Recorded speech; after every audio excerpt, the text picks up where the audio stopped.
Hello and welcome to the Aerobic Edge podcast. I'm Joost, your coach over at Pace Buddies. And in today's episode, we interview Laurens van Lingen, movement specialist. He's described by Triathlete magazine as the genius of running. He has over 25 years of experience working with elite athletes like Jan Frodeno and Taylor Knibb. His approach goes far beyond traditional rehab and strength, blending fascia, breath, the nervous system, health and movement to help athletes stay injury-free for the long term. In this episode, Laurens shares why most running injuries keep coming back, what fascia really is and why it matters, and how our nervous system helps us move better. We talk about posture, screens, head position, backwards walking, the flow rope, and why running should feel like freedom and not a checklist of cues. This is one of those conversations that just flows naturally between two people who genuinely like to geek out over running. It goes deep and wide. I hope you enjoy my conversation with Laurens. Hello, Laurens, and welcome to the Aerobic Edge podcast. Yeah, you're welcome. I'm really looking forward to our chat. As we just said in the beginning, I've been following you for a while, and you really helped me with some injuries I had while running. So now now we can chat face to face is a real privilege for me. So thank you.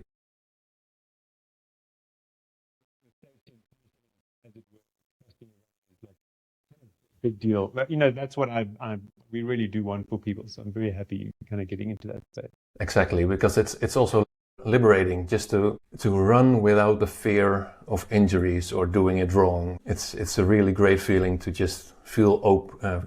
Yeah, it comes down to safety, a sense of security or safety or predictability. The brain doesn't like uncertainty and it puts you on edge. Yeah. And unfortunately, the brain, this is like kind of new thoughts for me, but the brain likes familiarity. And for some people, the injury cycle is so familiar that becomes actually harder to fix than you might think, because that's what you know and that's what you expect, and that might be what your other friends are experiencing. And replacing that with more of a sense of confidence and trust, and having when healthy becomes familiar, that's really what you want. Like, from what I understand, you've been running sort of more or less injury free for about a year, right? Yeah, correct. Yeah, and reframing your running, yeah. So it can take a long time to actually make that familiar and make that comfortable, longer than most people think. So you can be running injury free for a year, but the deep sense of authentic trust probably takes somewhere between 6 and 24 months sometimes before it's familiar. Yeah, it's strange. It's almost hardwired into our brain. Sometimes I still feel, oh wait, I'm falling back now in my old gait or something. I have to reset my posture in my brain again. Yeah, exactly. So that's, like I say, it takes a lot. So if I work with people, or if you help them, we have a really positive response, which clearly you have. One of the dangers is that when people get out of pain, they can very well go back to their old patterns. And a lot of the times, the old patterns actually didn't serve you. But you think, oh, not the sense of, safety, like superficially, I'm not injured. Then you go back to your old ways and you get injured again. And then, unfortunately, you don't trust the new method or the new pathways. And that's really not great. But it's very, very common with people, like, I don't know, you can, like, let's say you have a great treatment or an intervention with an athlete, right? And they were pretty badly injured. If you help them overcome that injury quite quickly, they have a sense of, oh, it wasn't that big a deal because look how quickly I got over it. And then they're running pain free. And then it's so easy to go back to their previous pattern. And then the second time, it's often way harder to help them. And then also for the listener, like, what's the value for me? Well, the value is if you have a positive change and you know it's positive and you feel like it's going in the right direction. And a lot of the times, your running feels more confident, you feel more open, you feel more free, you're starting to have a really sort of strong sense of interoceptive or internal trust in what you're doing, like a sense of knowing is a way of putting it. Please stay on that path for a lot longer than you think. And our problem is that we do very, very simple sort of gait-centric strength. And let's say, I don't know, and we really pull back on a lot of the running drills, and we'll have we're walking down the middle of a road, right? Not far left, not far right, just a safe path. And in the modern day and age, you got Instagram, you got what your friends are doing, you got what this expert says, and very quickly people just deviate. And it takes a like a lot longer than you think to make those patterns so ingrained that is your brain just says this is the way, and you don't fall out of them. And we can default back to old patterns very, very quickly. I think I'm going on a little bit longer than I should, but I think it's almost like being an alcoholic. You can be sober for a long time, but you can go on a bender pretty quickly. So sometimes it is interesting under stress, lack of sleep, overtraining, you can fall back into default patterns quite quickly, or your old patterns of running quite quickly. And a lot of what we do is trying to almost say, how do we run how would someone with a very healthy, relaxed nervous system and healthy relationship with their body run? Does it make sense? That's where that's the direction we're going. And when we get tight or uptight, we can start losing our timing, losing our shape, losing our patterns. Our breathing can go, that's a very long-winded, important thing though. Yeah, exactly. Tension is the enemy of good movement, I feel. Yeah, and strength. Yeah. We're going in also sort of tension and strength. So you feel like you need tension to be strong, or tension is strength. And there's a notion of like elite athlete tendon stiffness. That's not tension. That's a really healthy, robust tendon. There's two very, very smart runners in the US that start to talk about like they're stiff and they're not flexible, but a stiff runner is more efficient. I think there's the breakdown in sort of logic there. Generally speaking, if you don't find world-class runners that are hypermobile. So yes, on a spectrum of joint stability and tendon strength and stability, often efficient runners tend to be more one way. Okay, but I met some pretty supple triathletes that run really, really well. So it's not 100% that way. But what happens is, form follows function and functions follows forms. If you healthily and sustainably running north of 100 kilometers or up near 100 miles a week, over 5 or 10 years, or let's say it's progressive. Let's say when you're young, you didn't run that much, but you sort of step up into that and you're running that much. Genetically, probably you got pretty good biomechanics and genes for running, because some people don't. Not to say we can't develop genes or have epigenetics or build ourselves up to be a very, very robust and strong runner, but it's that work that makes elite athlete tendon stiffness. Yeah, exactly. Not holding tension in your tendons to try and make them stiff because now we're elite, or a short term. You'll see a lot of studies on short term. Like in 12 weeks, people did some strength and then their efficiency improved and their tendon stiffness improved. Like, yeah, we love strength and that's great, but it's not. If you ask me, I think someone's going to have better tendons if they ran injury free for 5 to 10 years. Or if they did 12 weeks of strength, I'm going with the guy that ran 10 years. Yeah, that's a very good comparison.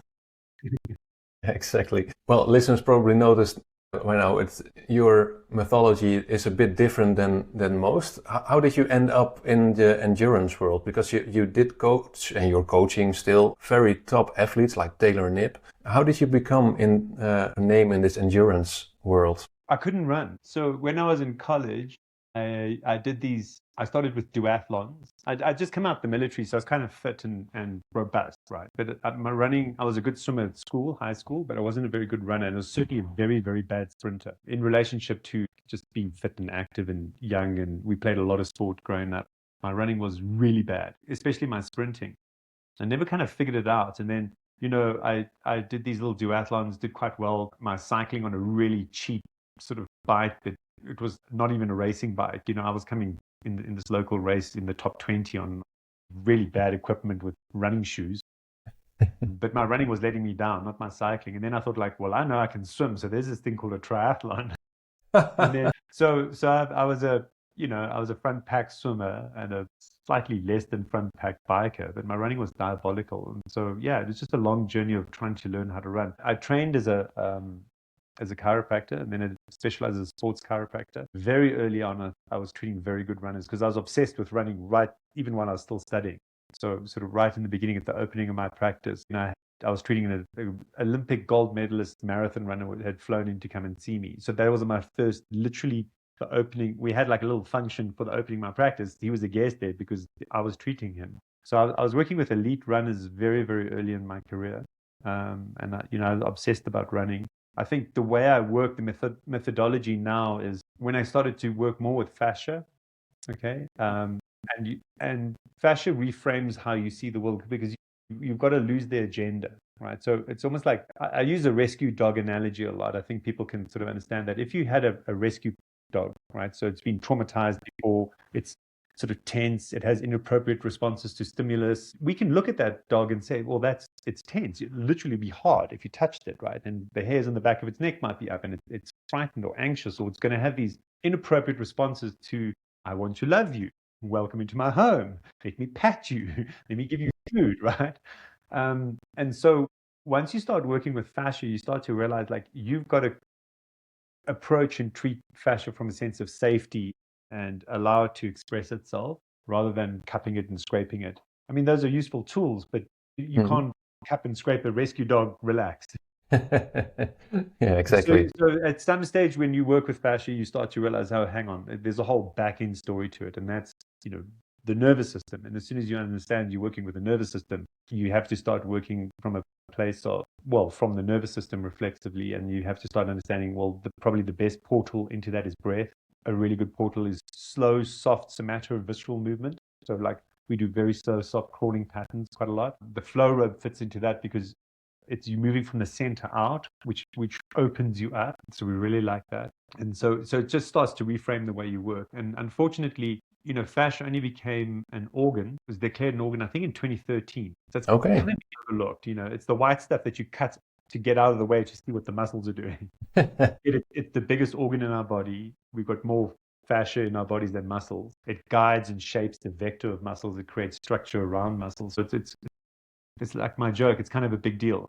Yeah. And yeah, so I think once you start, I don't think like certainly I wasn't trained. I was taught muscle weak, make it strong, then off you go, and that's sort of rehabilitation. And I think the people that work best in this area are trauma-informed therapists. So they respect trauma and your sanctity over and above an agenda, and the other one would be what I really like people to, because a lot of people, what we're saying sounds great, and then you put it in practice, and then suddenly you go like, oh, there's a contradiction here because you're saying this, but they're saying that. I think a great portal of entry is pelvic floor PTs or pelvic floor specialists, because once you understand the pelvic floor and the breath, you sort of your body will open up in stages. Okay, interesting. I know it's kind of weird. So find a trauma-informed sort of body worker, which is good, somatovisceral movement. And pelvic floor specialists are often people that will help you paint you out of a corner if you're in a really stuck sort of injury pattern or cycle. Okay, and you mentioned fascia. What is the function of fascia within movement? Yeah, I should have explained that. So fascia is the white stuff that surrounds a muscle. So like a steak, it's the sinew, it can be that silvery white covering, but it also goes in between the muscles.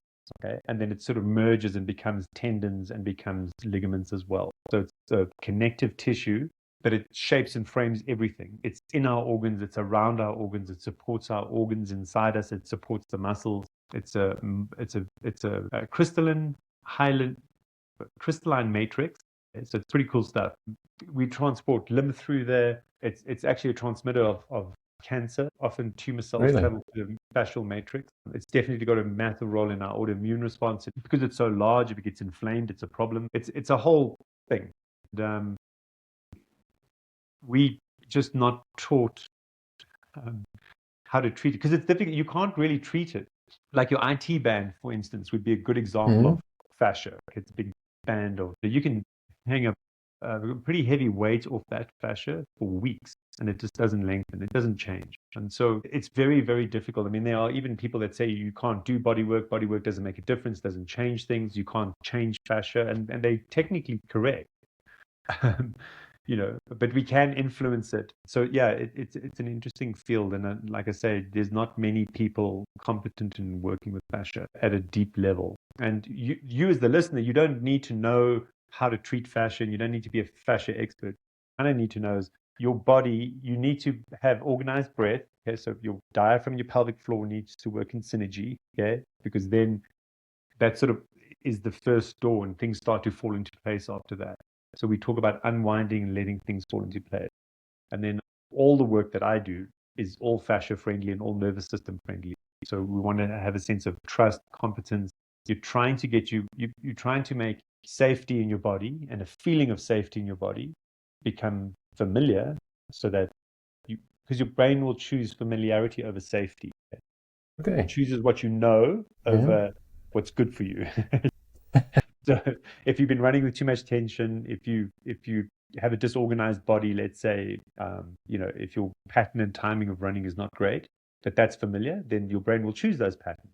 But you might have, when you were a kid, skipped crawling, let's say, or you might have had a trauma, you might have fell really hard on your ass when you were young. And like me, I think that's what happened is and then I never moved with a proper pattern, but that's all I know. So that's what I choose.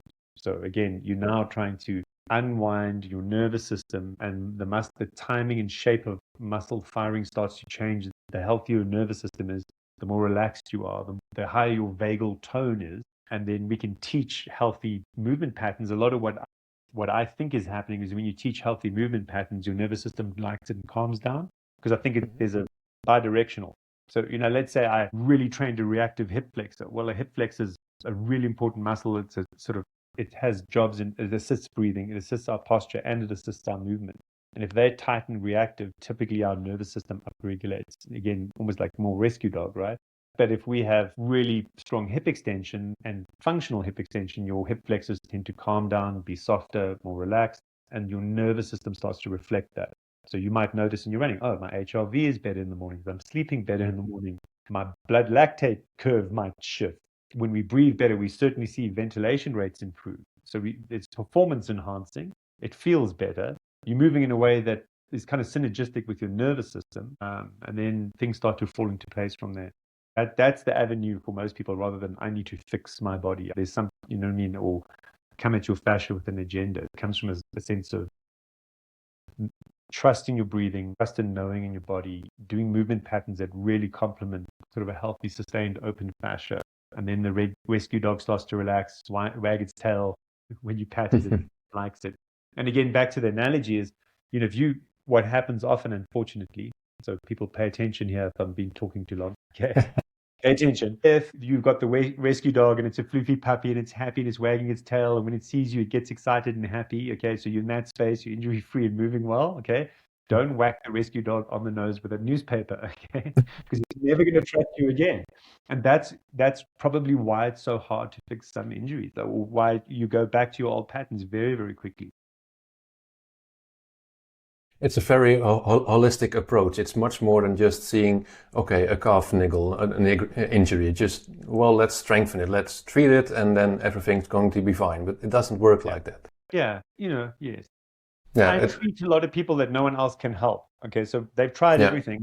It's actually quite easy or liberating for me sometimes, because it's like, well, I know they've tried everyone. They've been, and if it's a really good athlete, they've been to really good therapists. Okay, so it's like, we're not going to do everything that you've done before because it didn't work. Okay, that's an easy space to work in. Like what happens is then, once you help someone, there's confidence. Then everyone that couldn't help them before suddenly wants to be of value and step back in, and that's again like you can, this analogy of going, so like the nervous system learns from trauma much quicker than or bad stimulus much quicker than it learns from a good stimulus, and it's very, very important.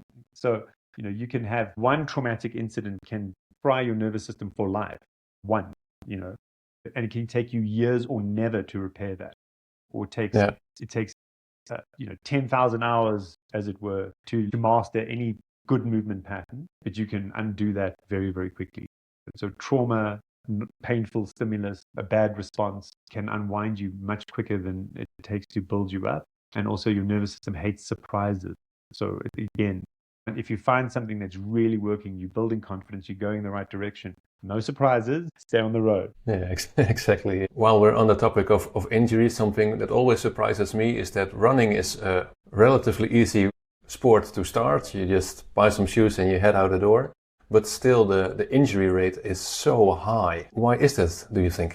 Yeah, I think, well, I'm very hesitant about throwing stats around, because you can kind of prove anything with stats. But I think, there is a statistic going around that running injury rates haven't improved in 40 years. And if you think how far modern medicine has come in 40 years, if you want to ask yourself, would I rather be in a car accident now or 40 years ago? It's not even close. So, why is that? I think on one level, humans are getting softer. We're just not playing outdoors as much. People have got shoes on before they can even, like people have got often shoes on and they're still in a cot. They haven't even got out of the cot yet. So we're going to kindergarten sooner. Academic is certainly in the US. There's this, like sport is secondary. They're not doing physical education at schools anymore. They're trying to push the academic grades by almost cutting down on physical activity. A lot of places sport isn't encouraged at schools, and they're making a big mistake. There's really, really good evidence that basically the fitter you are, the more active you are as a kid, the better your exam results and the better your brain develops. So it's a very serious paradox. We need to be physically active to have a healthy brain. Endurance running and training really, really helps build sort of cognitive skills, prefrontal cortex skills, social adaptation, gamification. So I think that's starting to shift. The crop that's coming up now with iPads, oh Lord, So we just don't have the dexterity. And I think people focus too soon. So they're not playing diverse sports. So early specialization can be a problem. There's some crazy stat like kids are potty trained at 4 years now because the nappies are so comfortable that they don't have if you had a cloth nappy, you made a mistake, you had a bowel movement or peed and it's uncomfortable and itchy. So you're going to sort of cry, fuss. The mom's going to change it. There's quite a lot of incentive to potty train kids. But if you've got like super absorbent diapers, there's no need. So that's extraordinary. There's a lot of that going on. I think, humans haven't caught up with the technological revolution yet, and we haven't adapted to that. So that's one big picture. When I came to the US, I was horrified at how weak people's feet were, underdeveloped. They just didn't have bone structure. I was like, what, we want to be an elite athlete with those feet, I think in Africa, like I played sport when I was young, barefoot until 13. So we played rugby barefoot. We did athletics barefoot. We ran track. I was a lifesaver for many years. We ran up and down the beach. And, I was very blessed to not be very injury resistant. My wife went barefoot until she was 23. There's two other standout examples from South Africa. Zola Budd is famous barefoot, and Ilana Meyer ran barefoot in her formative years. And all of them had basically a span of 16 years of basically, they had niggles, but no significant injuries for 16 years. And that's unheard of today. So I think there's a level of modern society is not making us robust, neurodevelopmentally growing up as we could be. And then for me, in the space I'm in, is again, I think screens are wrecking our postures, our movement patterns. Yeah. I don't think modern rehab and strengthening is that gait specific. I just did a strength class in between the bear getting into my woodshed drama this morning. And, I was saying like people they call it B stance deadlift because that's split stance, really loading your body, but all the weight's on the front leg. When you run, you land. And so there's quite a lot of tone on the front leg, but then you have to sort of relax, travel forward, and then you extend. And so running rehab from a hip perspective or a knee in relationship to hip should be knee behind hip strengthening, knee behind hip straightening your leg. And almost no one does any rehab in that space whatsoever. You can go and look at very, very comprehensive strength rehab patterns, and there's no sense of strengthening with your knee behind your hip, and there's no sense of straightening your leg with your knee behind your hip, or no sense of back leg strengthening, which is how you run well.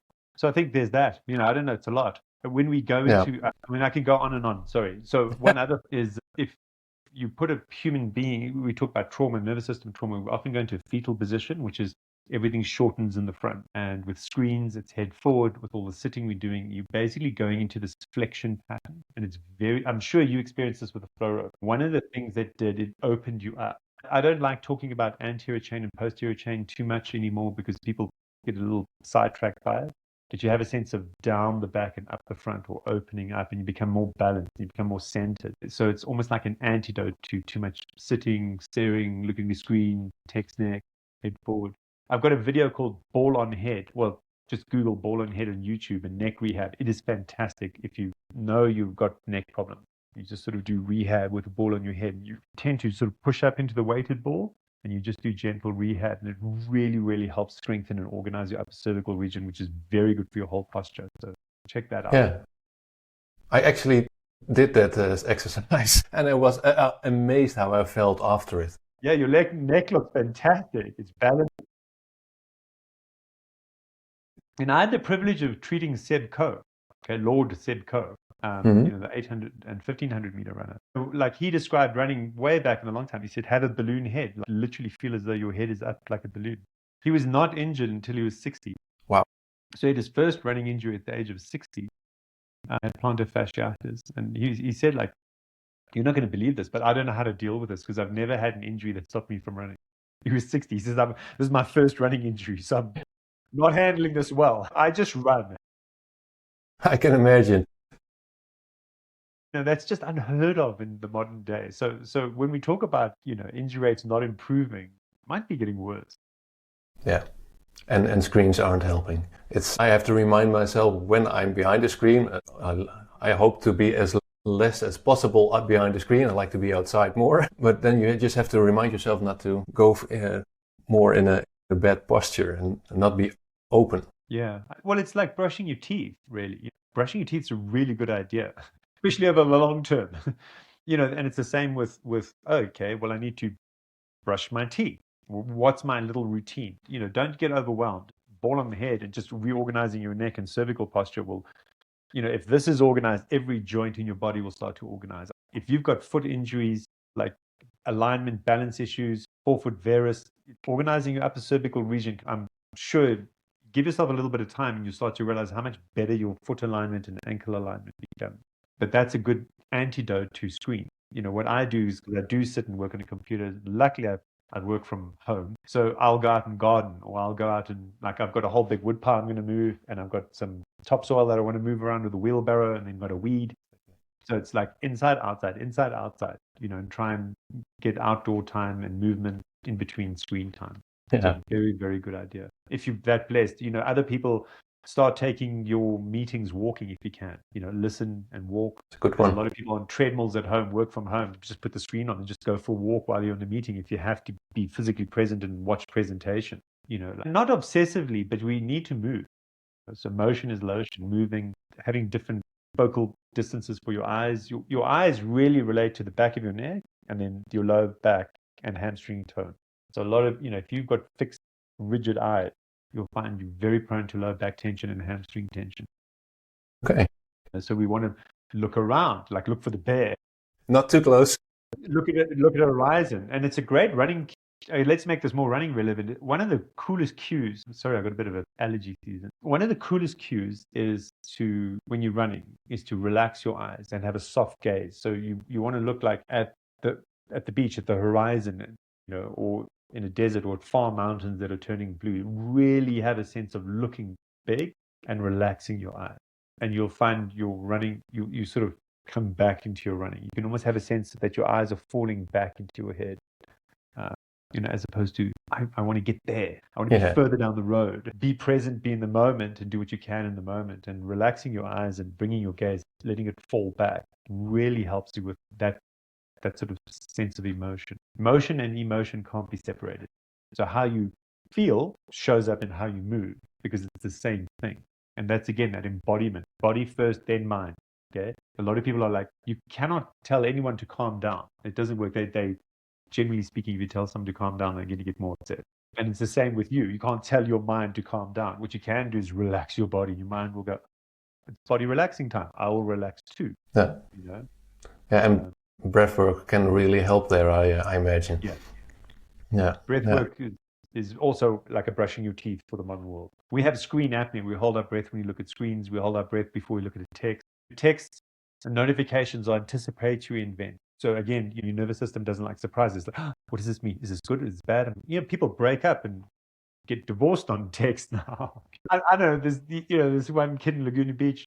They had a whole relationship and broke up on text, and then they never met face to. They were dating and a couple, and then they broke up, and then they never went in a physical date. So it was all about online. Terrible. Before we continue, if this conversation is resonating with you, chances are you're the kind of runner who wants to train smarter and not harder. That's exactly who I work with at Pace Buddies. I coach recreational runners to achieve their personal best who are serious about building real aerobic fitness. The kind of fitness that actually shows up on race day. So if you're looking for one-on-one personalized coaching, head over to pacebodies.com and book a 30-minute free consultation call with me. Well, you have a whole toolbox to work with. We mentioned shortly the flow rope and aligning your neck and your head. Why is the head so important in our running posture? If we're going to look at your toolbox and specifically to running, maybe we can start with the head. Why is it so important? Because it's really heavy. So your head weighs what a bowling ball weighs, like 5 to 7 kilograms. No, we're in Europe here, so we can talk kilograms. Yeah.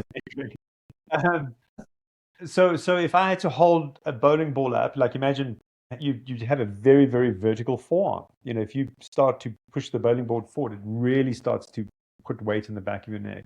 And what it does, it modifies the way you move a lot. Your head forward, we have a sort of saying, head forward, heels forward. So if your head goes forward, your heels or your ankles will start to shift forward in your running pattern. So, you know, there's this endless debate about forefoot striking, midfoot striking, heel striking. I think how your heel hits the ground is a downstream event, okay? And you shouldn't try and micromanage it. You need to fix upstream. And getting your head on top of your shoulders or your sort of ears through the center of your shoulders, which is very, very uncommon in the modern day, I can tell you. Okay, once your head gets, and that's also a sense of your body comes underneath your head. So if you do the ball on head, you'll learn to put your body underneath your head. That's how you hold that posture. Not, I need to pull my head back because that's stressful and I got a double chin. No one does that. So getting your body underneath your head, really good idea. And what happens is generally you won't overstride up the front. And suddenly your whole relationship with the ground changes. So you won't excessively heel strike. You're landing softer. You're landing more underneath you. Your bias of your running goes from front-loaded running to sort of underneath your hip, and then the extension and the healthy sort of part of gait cycle starts to open up behind you. So from that point of view, really good idea. Your head needs to go over the landing leg to create stability. So a lot of people, you know, if you keep your head in the midline, but this is very common, interesting enough, in people that ride horses. So if you think like, oh, why did I struggle with running so much? One of the things I rode horses a lot when I was in middle school. And on a horse, you can't change the pressure in the stirrups. It doesn't like it. So you can't be unbalanced to one side. So you're always keeping your head in the midline. So it's really funny. Like you can always, we did a running revamp course and I picked out the 2 horse riders just from their running form. If by any chance you ride a horse? Oh yes, a lot. So you want your head over your foot when you're running, a slight sense of side to side. The flow rope can really help you with that sort of shifting your weight, and you'll find your stability is much better. Your joints stack up. So front to back, head on top of shoulders, get your body underneath your head, and then from side to side, have a sense of rocking from side to side and head over the standing foot. Later on, you can, if you've been flow roping for a while, I need to do a video on this. You want to practice stepping out of that position almost more than getting into that position. Does that make sense? So if I'm going with a flow rope, we swing it backwards in a figure of 8. Yeah. You can be trying to, I want my head over my foot. So you can be stepping onto head of a foot, stepping onto head of a foot. Okay. Yeah. Reframe that and say, I am head of a foot. Okay. Once you've got the timing of head of a foot, and in your mind, reframe it and say, I want to step out of head of a foot. So it's getting out of head of a foot that's better for you because it's creating extension and length, and you set it, it's more proactive. It's like a more upstream than getting into head of a foot, which you could probably got to figure out first. Then later you say, oh, I am head out of foot. I want to focus on getting out of that pattern because that's lengthening. It's length on one side, it's extension. So those are 2 really good reasons just from a center of mass point of view. And then the third point of view is we have a vestibulo-ocular reflex. So our eyes are linked to our balance system and our ear, which we kind of ball on head. I've got videos on eye movements in opposition to your head, which really create a healthy cranium and that sort of system. And then the other one is the organization of your upper cervical joints. So occiput, atlas, and axis, the top 3 joints. So that's you want occipital glide, which is ball on head. Okay, you can see my head looks like it's on a swivel. That's really good. Good idea. Okay, and then nodding, and then saying no. Okay, those are really, really important to have clean function. And once you have organization up in your upper cervical region, everything, all the other joints have a reference point that's healthier. So it really helps with alignment everywhere. And then, only runners have neutral ligaments. So chimpanzees don't have a neutral ligament. We have neutral ligaments. Horses have massive neutral ligaments because it's that ligament that stabilizes your head. But that seems to be part of like a balance system through your body. And we want that neutral ligament organized. Like it's almost like a tent. You don't want tent ropes on the one side tighter than the other side. It's very difficult to have a stable upright tent. So if your fascia system wants to express itself healthily, we want the best joint alignment through your body and spine as possible. If your cervical spine is misaligned, so is your pelvis and your sacrum. And then on a deeper layer, there's neural and dural tension. So the dura is the sheath around your spinal cord, and really having healthy upper cervical region seems to unwind the whole spine. So often before you do ball and head, you could, let's say, check your hamstring tension and check for neural tension and look at your flexibility in your body. And then start with ball on head, and immediately after the session, you can have a look at your hamstring flexibility. You might find it improves more than you think. And certainly after a couple of weeks, you might realize like, whoa, my lower back's opening up. Wow, I have more range of motion. And often like tingling tends to go away. So anyone with piriformis syndrome, stenosis, nerve impingement syndromes, really creating a healthy neck structure seems to open up everything in your body on a pretty profound level and pretty steady. Yeah. So start slow and small and then build it up. And disorganized head, not knowing what to do with your head, and having a head that's sort of malaligned to one side, central and forward, it's catastrophic for your running. You can never run healthily. The nice thing about it, the worse your posture, the more you recognize, oh shit, that's me, the more opportunity is for upside. Start slow. What does it Rumi say? As you start on the way will appear. So once you start thinking like this and going down that road, solutions will present themselves because you start thinking in the right way. Yeah. It can really make profound shifts in your posture and in your running and your feeling if everything is aligned and relaxed. And you mentioned the flow rope briefly. How did you discover the flow rope to work this well on running? I've been working with Jan Frodeno, who's a very good triathlete, and he painted himself into a very serious corner in terms of injuries. He had 3 pretty severe injuries, 2 were career ending, like his knee and his Achilles on the same side, and he just had quite serious hip surgery for an infection. And so he was in a really small space, and then there was time pressure to help.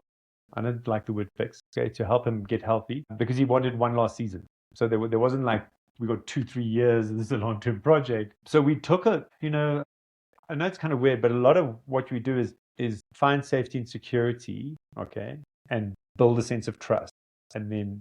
It's like ice climbing. There's not 2 steps forward, 1 step back. That wasn't an option. And so we removed a lot of what he was doing off the table. So Jan was like, I need something.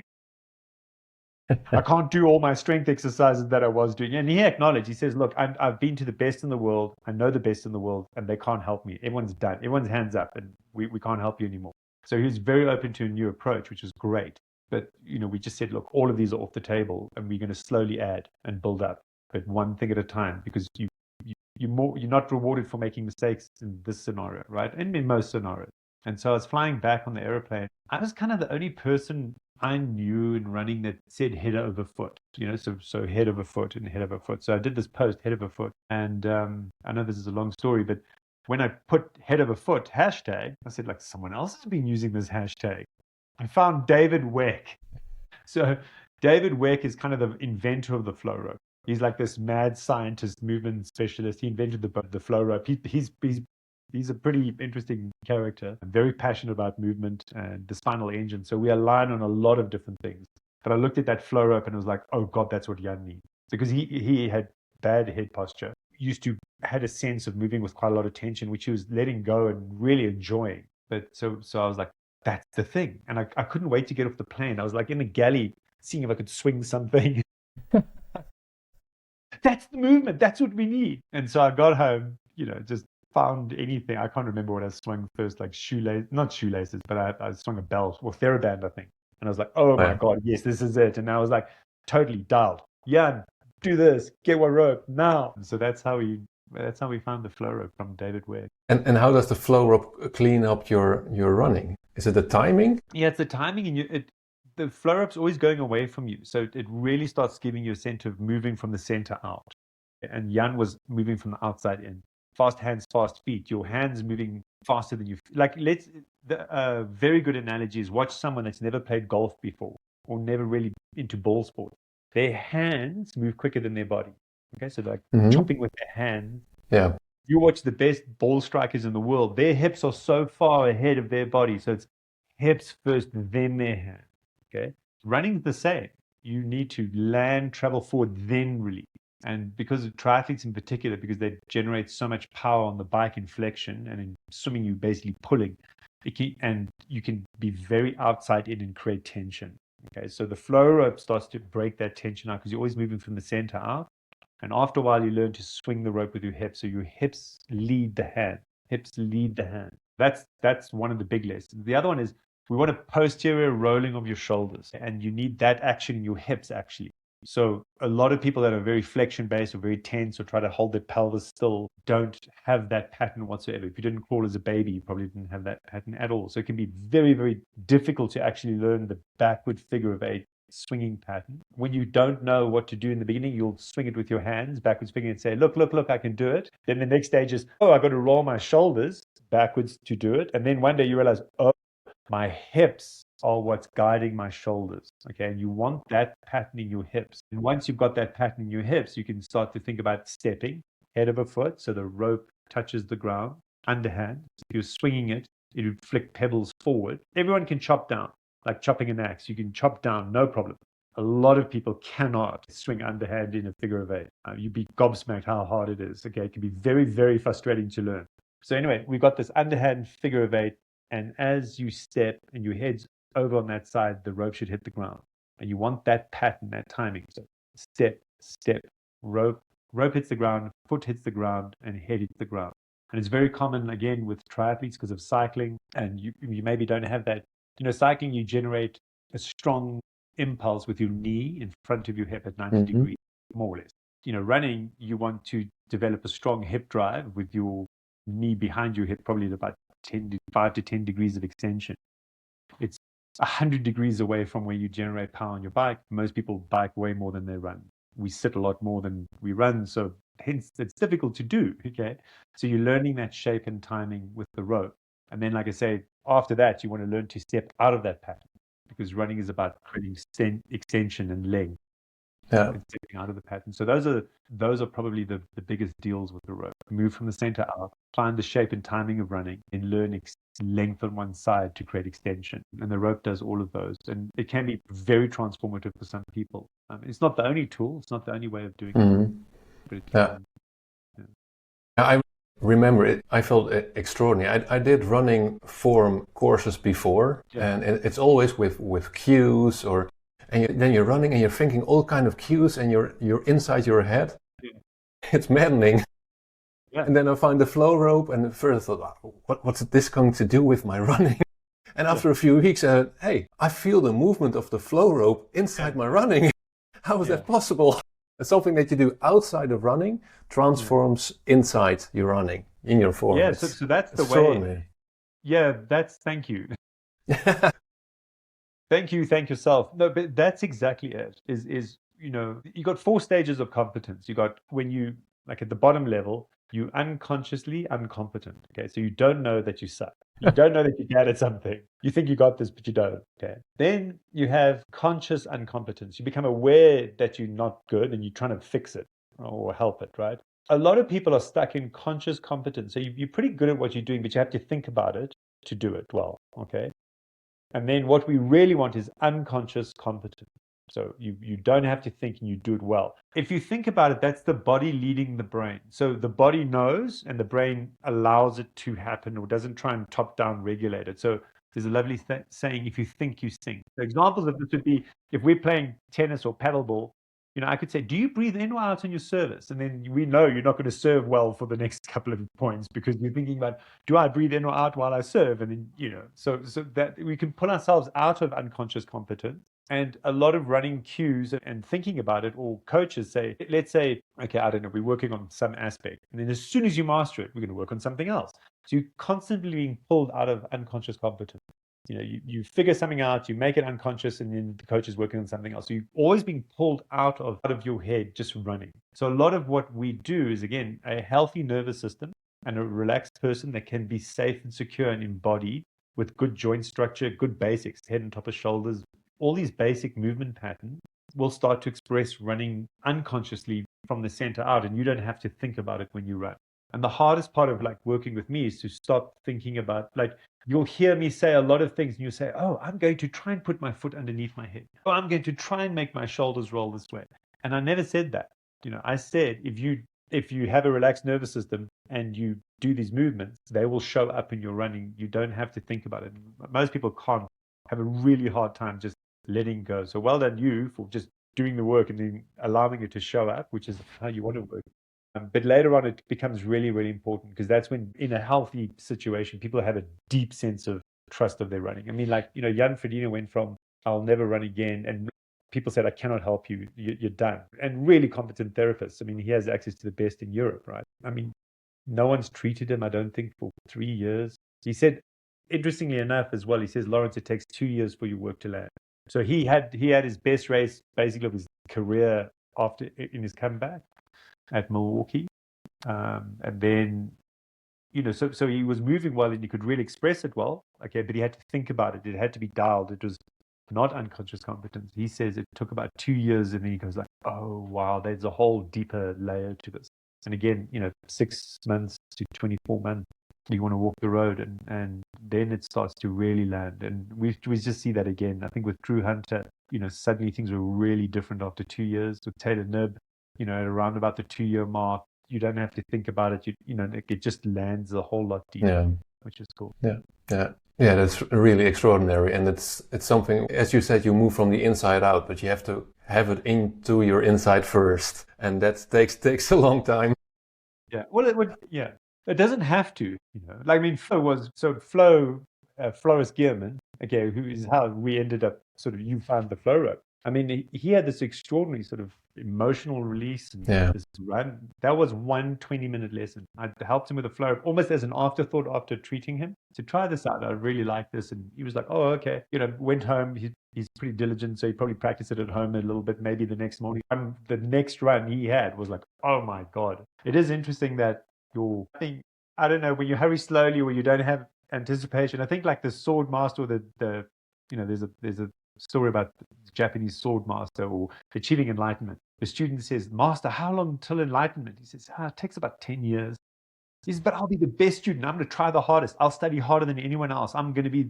And he says, well, then it's going to take 20. So it's to enjoy the novelty, the experience, to feel it, to embody it, to find, and then it comes really quickly often when you're not expecting it. Flo had a sense of curiosity, which he's got. I think he's really good at movement patterns because he used to skateboard. You got to be pretty precise when you skateboard, but it was from a sense of play and curiosity. And I didn't tell him what's going to happen. I said, try this. We didn't really have time. I said, yep, you got it. Just keep practicing that pattern. So there was no expectation. There was no agenda. There was just curiosity and play and wow. Yeah. And it happened. Yeah, extraordinary. One other item you have in your toolbox is the happy hip hack and skipping. Yeah. What does that teach us for our running form? Okay, so happy hip hacks, back to neurodevelopmental as a baby. So when we are, babies lie on their back and then they sort of fire up their hands and their feet and they suck their thumb and maybe put their toe in their big mouth. Their big toe in their mouth. Okay.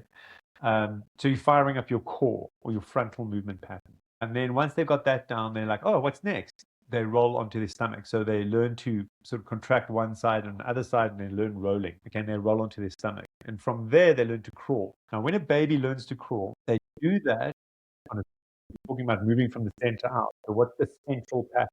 In order to crawl, you have to get your shoulder away from your hip from the one side. So baby will have its arm elbows and it'll sort of leopard crawl is what we would call it in the army. But you'll hike your one shoulder up away from your hip and then pull down on that side and the side's going up. They don't learn by pulling down, they learn by extending first. Okay. So a happy hip hack is that baby crawling pattern upright. Shoulder away from hip, creates length on one side. That's the precursor to contralateral movement. So homolateral movement is movement on the same side. Contralateral movement is equal and opposite. Now, in running, people tend to think running is contralateral because your right hand sync with your left leg, and it's this cross pattern. Does it make sense? Mm-hmm. Yeah, absolutely. On a think that running is contralateral movement and equal and opposite. And you see all the rehab, it's lunging, it's right hand, left leg. If you're doing back rehab, it's dead bug, it's third dog, you lift your right hand, left leg, dead bugs. Okay, it's all contralateral. But the movement that creates healthy contralateral movement is actually homolateral movement. So before there's contralateral, there's homolateral. When your shoulder goes away from hip, you create healthy rotation. And running is all about rotation. So it's a precursor to healthy. It sets you up it's upstream, then sets you up for healthy running on a more fundamental level than anything else you do. It's very common to see people's upper body working against their lower body or hands really coming across their chest. And that's because you don't know how to get your shoulder away from your hip. And once your shoulder gets away from your hip, your knee tends to get away from your hip, and your leg tends to get away from your hip, and you have length on one side. And the notion of triple extension. So your hip extends, then your knee extends, then your ankle extends. So that would be like cracking a whip. So it's a force multiplier through the one side. And head over foot ties into that. So as your shoulder goes away from your hip, which is, remember when we went back to the flow up, I said, learn to step out of that position. Happy hip hack is stepping out of head over foot to land proactively well on the next side. So that's happy hip hack. It really, really works. Skipping is really probably one of the safest ways to learn the sort of ballistic dynamic aspects of running, having flight time, staying in the air, and how to do that. Very important when you skip, your heels must touch the ground. Okay? So it's very common for people to get up onto their forefoot and try and stay on their forefoot when they skip. It's okay to land forefoot. Your heel must hit the ground, and then you go up again. But skipping is basically running one side, I got that. Run on the other side, oh, I got that. There's a pause because you're hanging in the air and you got a double bounce. So you're like bounce, bounce, bounce, bounce. And it really helps you with the timing and shape of running. We first learned, I call it Goldilocks. Little Red Riding Hood skipping. So you're going tra-la-la-la-la through the forest like Little Red Riding Hood. And we learn to skip with our hands at our side because we can create a healthy connection between our upper body and our lower body. Okay? So it should be synergistic. You don't want your upper body working against your lower body.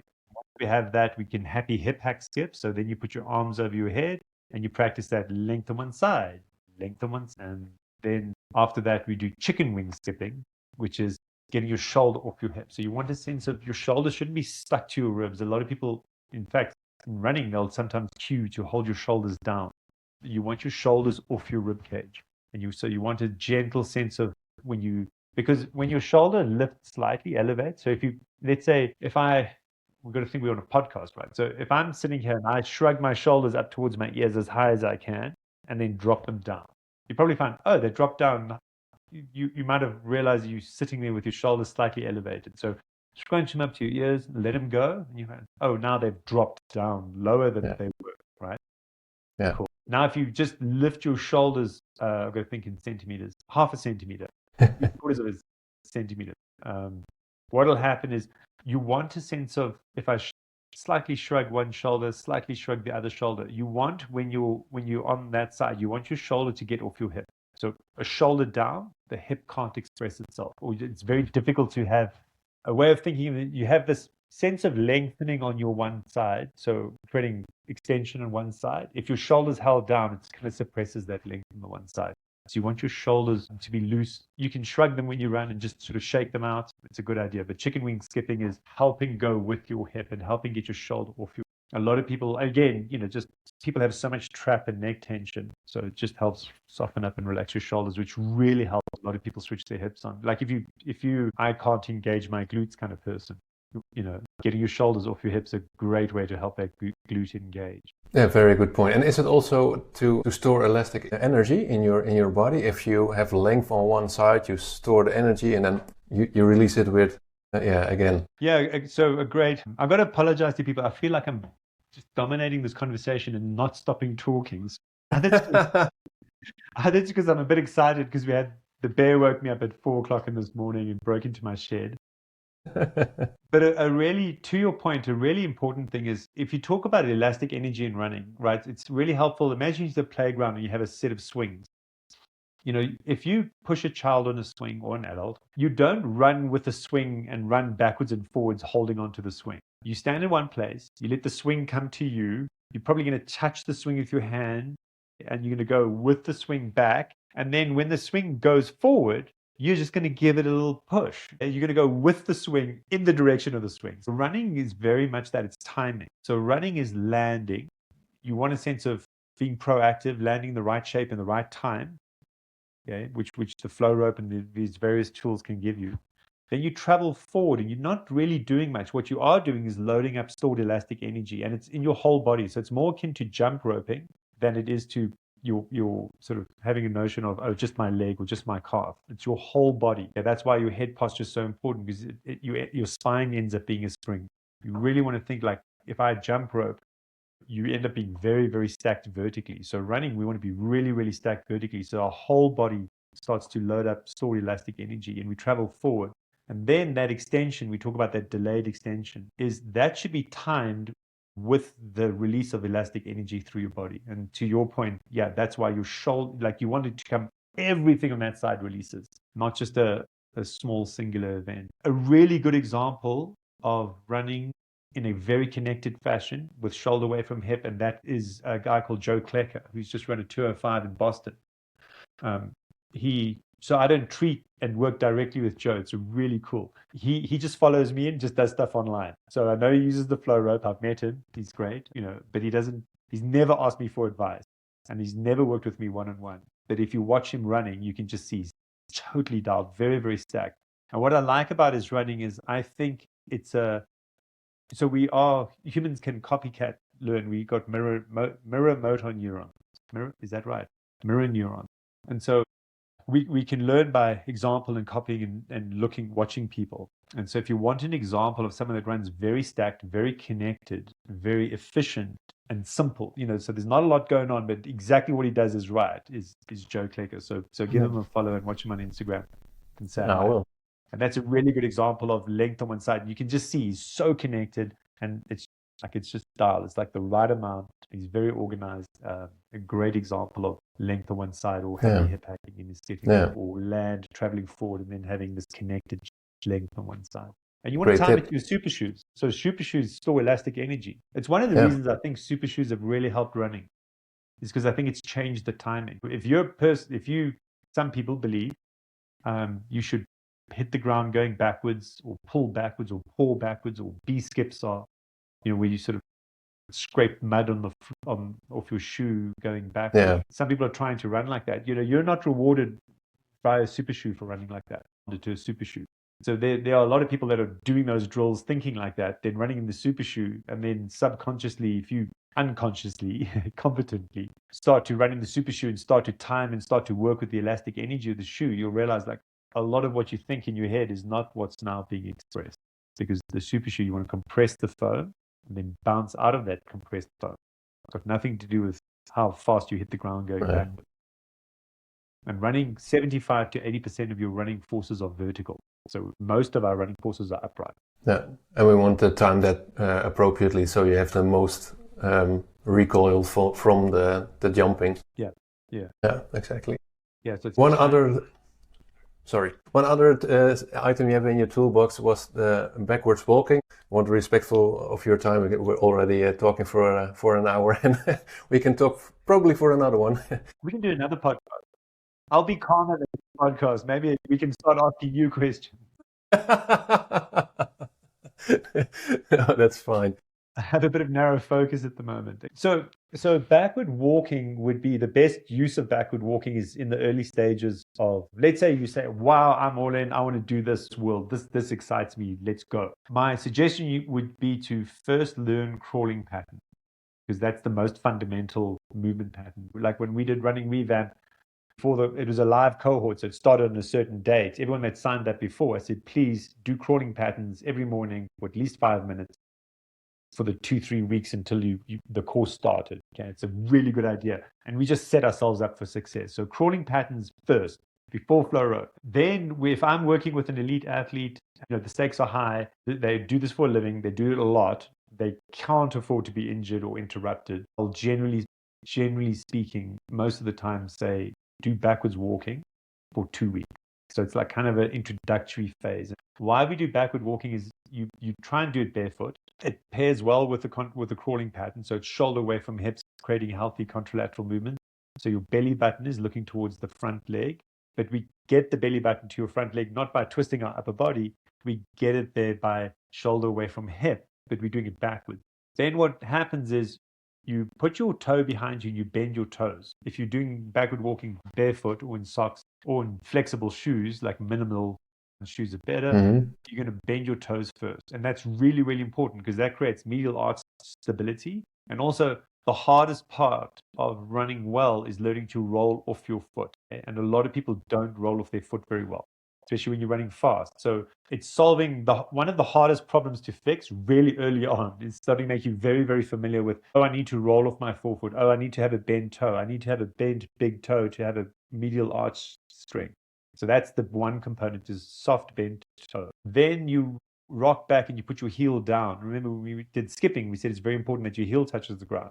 Once your heel's down and you start to travel across, the heel down kind of signals to your hip to relax and let go. So the muscle tension in your hip will let go, and you'll learn to travel over a connected leg going backwards with a very low energy cost.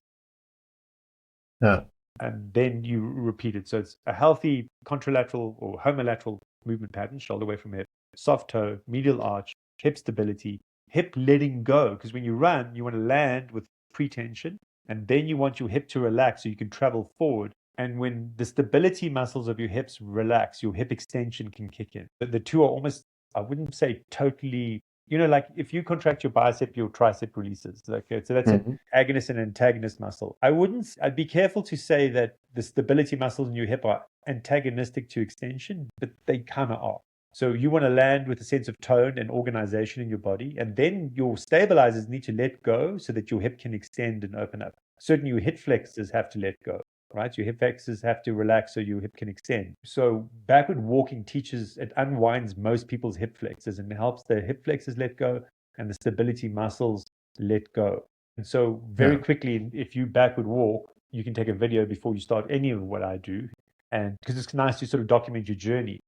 In an elite runner, when they backward walk, or not in any runner, when they backward walk, that's the only intervention we did. Very quickly, we see where their foot lands underneath their hip changes and where they start generating power in the running changes. So they start to understand, they access that, energy return system that we were talking about. They land, load up the stored elastic energy, roll off their toes.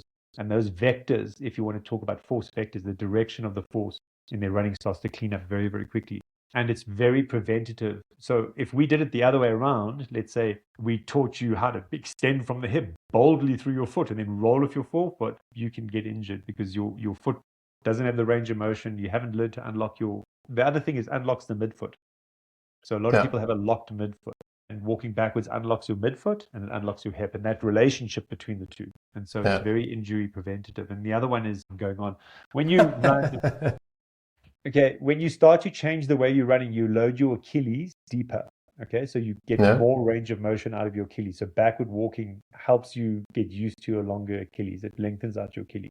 So that was one thing for Jan Frodeno. He had a very severe Achilles injury, non-responsive.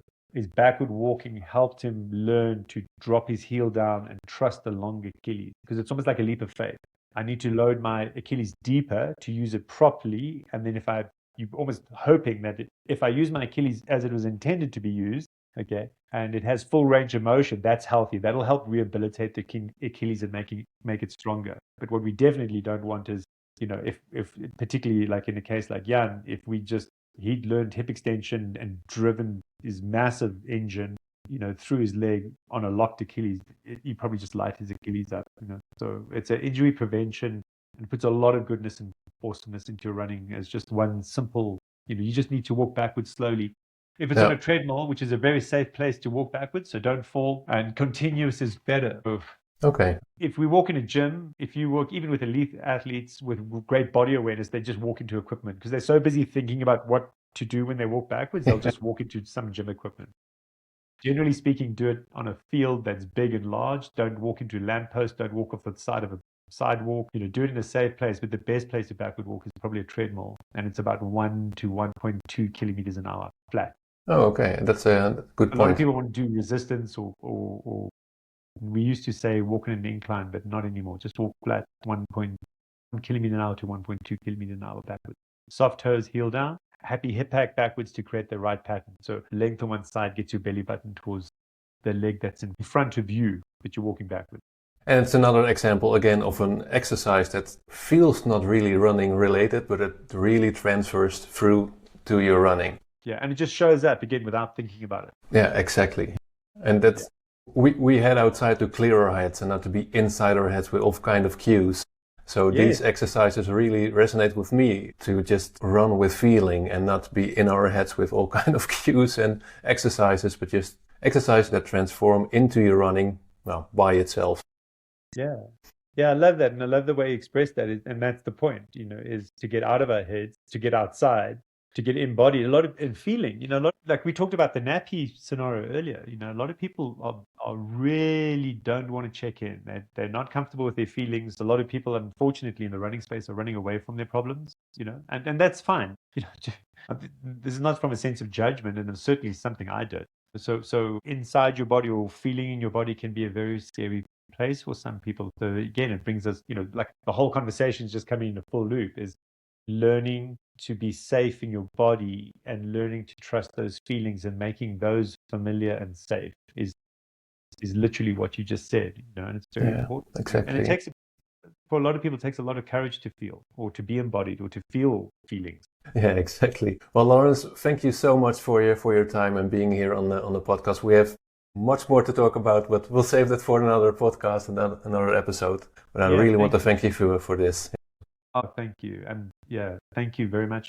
And like I said, I'm sorry if I spoke on a lot. It's not a good technical question. So I think you'll hopefully, everyone enjoy. Thank you for listening to us, and good luck. And shout if you need any help. Yeah. I can give you the resources if you need. But, thank you. We'll put all the videos of all the exercises we talked about in the show notes, so people can find them. And where can people find you, work with you? LawrenceVanLingen.com. Okay. So, and my YouTube's Lawrence Van Lingen, my Instagram's Lawrence Van Lingen, and everything's Lawrence Van Lingen, just my name. And I have a community, which is great, but I don't basically work one-on-one with very many people. You can't work with. You can work in my community. And again, just think how well Joe Klecker did. Just, he's never spoken to me about anything. So you'll be fine. Just do the things. Exactly. Well, I'll put all the links to your Instagram and to your community in the show notes, so people can find you over there, because they need to hear this message of running with freedom and working from the inside out. So thank you very much for this discussion. Oh, thank you, Esther. It's a pleasure. Okay. See you next time.